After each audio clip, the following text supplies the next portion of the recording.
स्वयं को रूह समझ रूहानी बाप से पढ़कर पूरा वर्षा लेने की, सचखंड का मालिक बनने के लिए सच्ची कथा सुनने की और सुनाने की, जिस बाप से बेहद का वर्षा मिलता है उसे ही याद करने की, किसी भी देहधारी को याद नहीं करने की। इस पुरानी दुनिया को आग लगनी है, इसलिए इसे देखते भी नहीं देखने की। सत्य परमपिता परमात्मा की हम आत्माओं के लिए आज के मूल्य से शिक्षा। वर्तमान समय विश्व में सबसे ज़रूरी है साइलेंस की शक्ति। सर्व समस्याओं का हल इस साइलेंस की शक्ति से ही होना है। साइलेंस अर्थात शांत स्वरूप आत्मा एकांतवासी होने के कारण सदा एकाग्र रहती है और एकाग्रता के कारण उसे विशेष दो शक्तियों की प्राप्ति होती है, एक परखने की और दूसरी निर्णय करने की। ये दो विशेष शक्तियाँ व्यवहार और परमार्थ दोनों की सर्व समस्याओं को हल करने का सहज साधन है। साइलेंस की शक्ति से ही माया के भिन्न भिन्न रूपों को परख सकेंगे।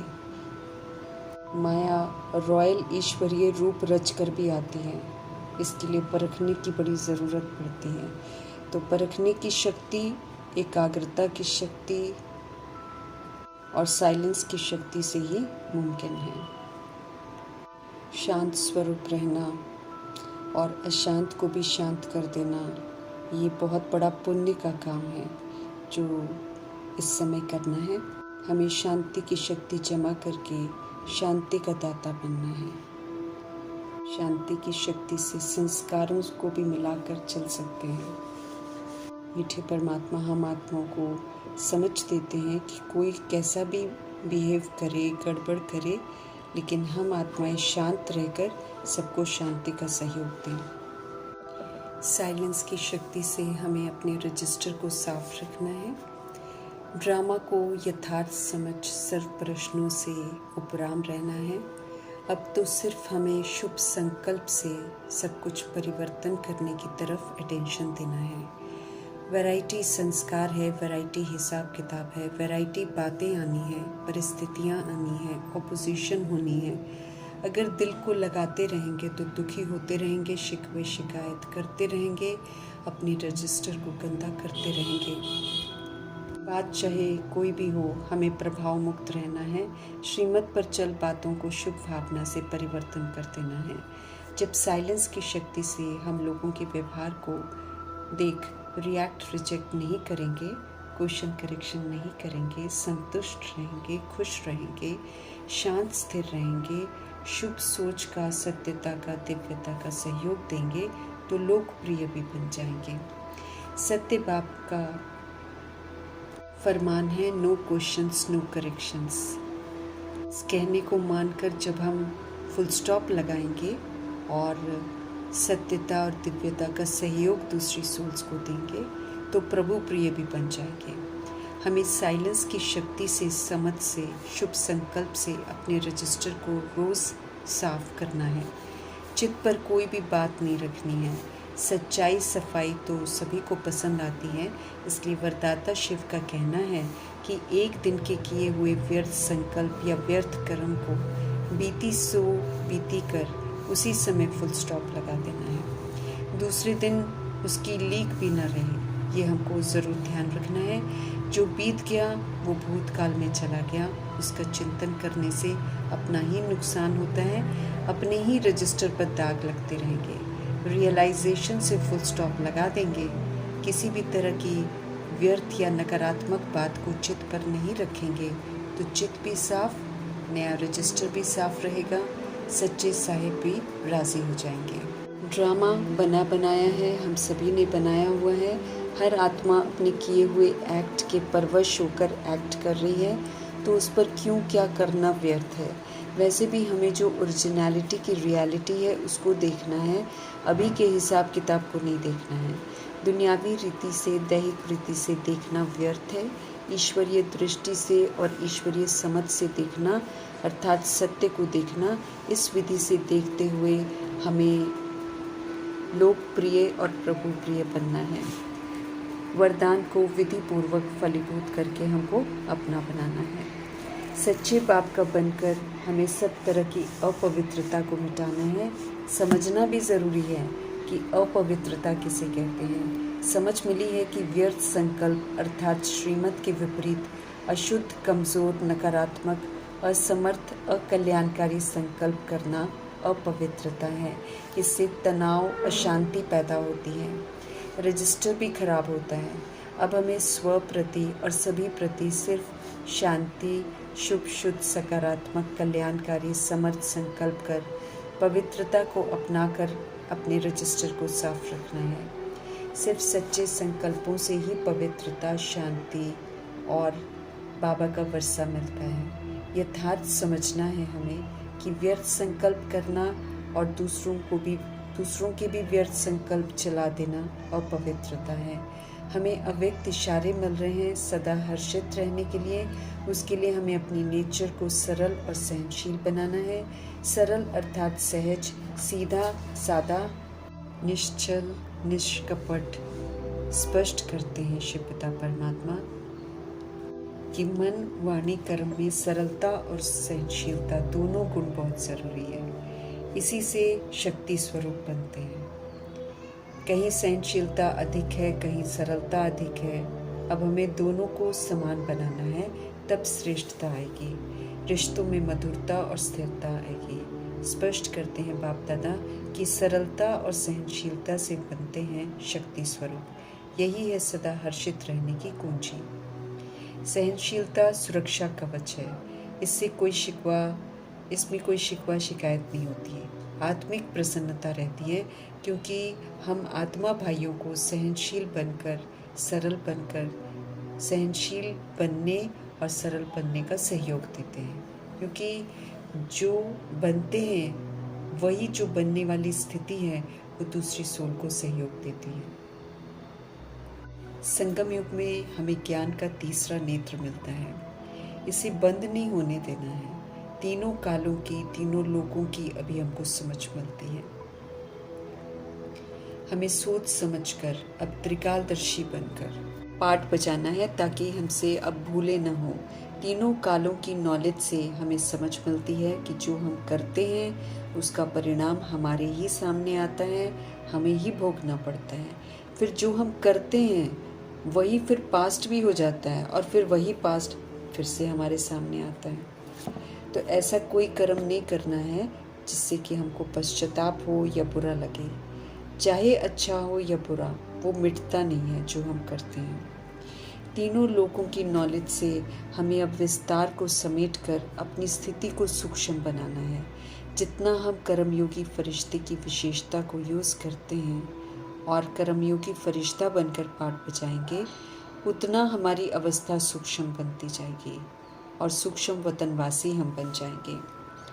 ब्रह्मलोक हम आत्माओं का घर है, जहाँ अशरीरी बनकर निराकारी धाम में जाना है। निर्भय, निर्वैर, स्वतंत्र बनना है। देह के भान से संपूर्ण मुक्त ज्योति बिंदु आत्मा बन वापस जाना है। फिर स्थूल लोक और 5 तत्वों की दुनिया में, स्वर्ग में आना है, तो फिर उसके लिए भी हमें क्वालिफाई करना है। समझ मिल रही है ताकि हम आत्माएं सेंसिबल बन इन तीनों लोकों में जाने लायक बने। हमें तैयारी करनी है। समझ का तीसरा नेत्र हमें मिला ही इसलिए है ताकि हम सब पुनः सतोगुणी सतयुगी बने। सुप्रीम रूह ध्यान खिंचवा रहे हैं कि वे हम रूहों को राजाई घराने का वर्षा पढ़ाई के आधार पर देंगे। स्पष्ट करते हैं कि पूरा वर्षा उन्हें मिलता है जो अच्छी रीति पढ़ेंगे, अच्छी रीति धारणा करेंगे, देही अभिमानी बनेंगे, सतुगुनी पाठ बजाने का पुरुषार्थ करेंगे। पारलौकिक बाप का संबंध सभी रूहों से है, इसलिए सभी रूहों का हक है। हमें अच्छी रीति पढ़ना है, समझना है, धारण करना है, स्वरूप बनना है, देही अभिमानी रहकर सतुगुनी पाठ बजाने का पुरुषार्थ करना है। पारलौकिक बाप का संबंध सभी रूहों से है, इसलिए सभी रूहों का हक है शिव पिता परमात्मा से वर्षा लेने का। परंतु वर्षा विधि पूर्वक श्रीमत प्रमाण चलकर हमको कमाना है, लायक बनना है। हम सभी रूहानी बच्चे हैं, रूहानी बाप से सत्यनारायण की कथा सुन रहे हैं, ताकि सत्यता और दिव्यता के लक्षण धारण करके हम नारायण के घराने में चलने लायक बने। हम सब तीजरी की कथा सुन रहे हैं, ताकि सुनकर हमारा तीसरा नेत्र खुल जाए और खुला रहे, हम सब स्मृति स्वरूप नष्ट मोहा बन जाए।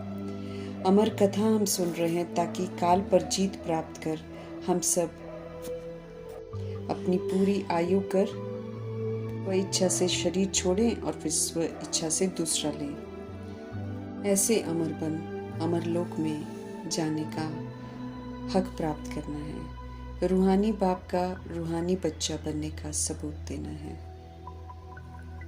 अब तीसरे समझ के नेत्र के साथ हमको पाठ बजाना है।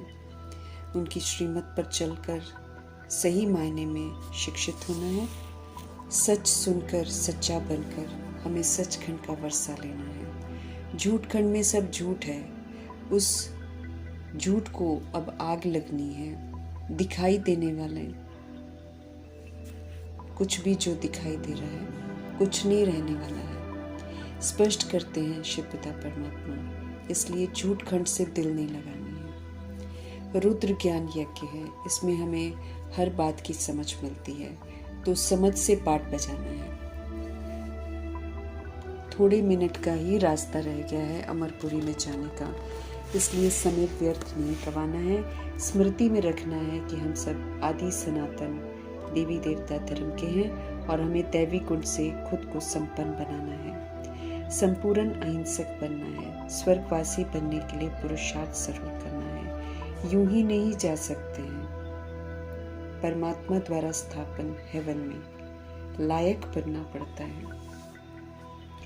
पाठशाला भी है, ये कॉलेज भी है, यज्ञ भी है। हमें शिक्षित होना है और सर्व बुराइयों को इस यज्ञ में स्वाहा करना है।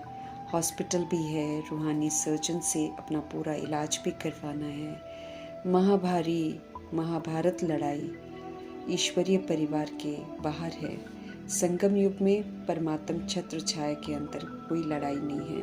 यहाँ तो संपूर्ण अहिंसक रहकर नई दुनिया की स्थापना में नया बनकर हमको मददगार बनना है। सच्चा ब्राह्मणपन फरिश्ता बनकर कर्म योगी फरिश्ते की स्थिति का सबूत देने वाले देवता बनते हैं। तमो प्रधान पुरानी दुनिया में रहते हुए हमें सतो प्रधान बनना है। सच्ची गीता सुनकर अमल में लाकर सच्ची कमाई करके हमें 21 जन्मों के लिए वर्षा लेना है। सुप्रीम रूह का रूहानी ज्ञान रूहों को निखारता है, पवित्र बनाता है, फिर सदगति होती है। सच्ची कथा सुनकर हमें 16 कला संपूर्ण बनना है। सर्व गुणों से संपन्न बनना है। संपूर्ण निर्विकारी मर्यादा पुरुषोत्तम संपूर्ण अहिंसक बनना है। सतोगुणी तमोगुणी खाद निकालनी है। अपने को ब्राह्मण समझना है और ईश्वरीय मर्यादाओं के अंदर रहना है। एक शिव बाबा की याद में रहकर उनका बालक बनकर हमें सुख घनेरे कमाने हैं। हमें याद रखना है कि हम अमरलोक में जाने के लिए पुरुषार्थ कर रहे हैं। सब दुखों से हमको छूटना है।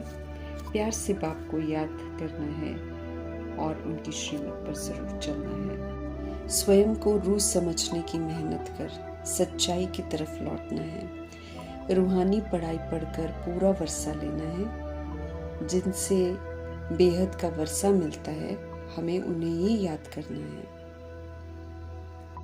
अब देहधारियों को याद नहीं करना है। पहले तो अनजाने में जब हम जी रहे थे तो हम शरीर छोड़ने के बाद रियलाइज करते हैं कि शिव पिता परमात्मा ही हमारा है, और फिर गर्भ में भी सज़ा खाते हैं। लेकिन अब हमको सज़ा नहीं खानी है। अब हमें यथार्थ रीति समझना है कि हम निराकार आत्माएं हैं। हमारे सर्व संबंधी निराकार परमपिता परमात्मा है। ये हकीकत है। इस हकीकत को स्वीकार करते हुए सच्चाई और सफाई से प्रभु का बनना है। उनको अपना कंपेनियन बनाना है। उन्हीं की कंपनी में रहना है। अब हमें उन्हीं को याद करना है। देहधारियों से प्रीत नहीं रखनी है। देहधारी तो देह तक ही है हमारे साथी। जब देह छूट जाती है तो इस देह को चलाने वाली जो रूह है उसका साथी तो परमपिता परमात्मा है।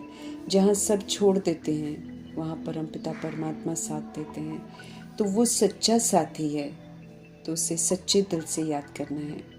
जिस पुरानी दुनिया को आग लगनी है, हमें उससे बिल्कुल प्रभावित नहीं होना है, बल्कि उसे देखते हुए भी नहीं देखना है। प्रभाव मुक्त रहते हुए हमारी दृष्टि सत्युग की तरफ रहे और शांति धाम की तरफ रहे, ताकि वहाँ चलने के लिए हम पुरुषार्थ करें।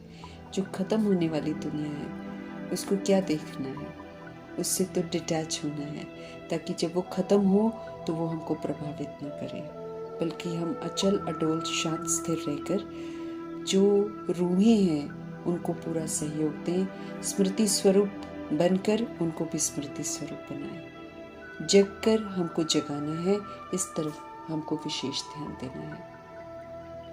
हर आत्मा को ये पहचान देनी है कि हम रूहें परमपिता परमात्मा की संतान हैं, परमधाम निवासी हैं हम। वापस हमको घर जाना है। तो जब हम खुद तैयार होंगे, खुद जगे होंगे, तो हमारी जगी हुई अवस्था उनको जगाएगी। ऐसा नहीं है कि हम बोलेंगे तो वो सुनेंगे। द्वापर युग और कलयुग की आत्माएं हमारे बोलने से नहीं सुनने वाली हैं, लेकिन जो हमारी जागृति होगी, बहुत काल का जो अभ्यास होगा, सबूत दिए होंगे, वो जो जागृति होगी, वो भ्रिकुटी की जो चमक होगी आत्मिक जागृति की, उसको देखकर रूहें जग जाएंगी, अपने आप को पहचान जाएंगी, अपने परमपिता परमात्मा को पहचान जाएंगी, अपना घर कहाँ है वो पहचान जाएंगी, और फिर वापस घर चलने को तैयार हो जाएंगी। तो ऊंची जिम्मेवारियां हैं, ऊंची जवाबदारियां हैं, जिस तरफ हम आत्माओं का ध्यान खिंचवाते हैं, क्योंकि बाबा कहते हैं हम ही आत्माओं का सबके साथ हिसाब किताब है। हमारी विस्मृति का प्रभाव उनको विस्मृत कर देता है, तो अब हमारी स्मृति का प्रभाव उनको स्मृति में ले आएगा। तो सूक्ष्म पुरुषार्थ करके अपनी सूक्ष्म शक्तिशाली अवस्था बनाकर इस श्रेष्ठ कार्य में हमको मददगार बनना है। हम आत्माओं को श्रेष्ठ बनाने वाले शिव पिता परमात्मा जी का धन्यवाद करते हुए ओम शांति।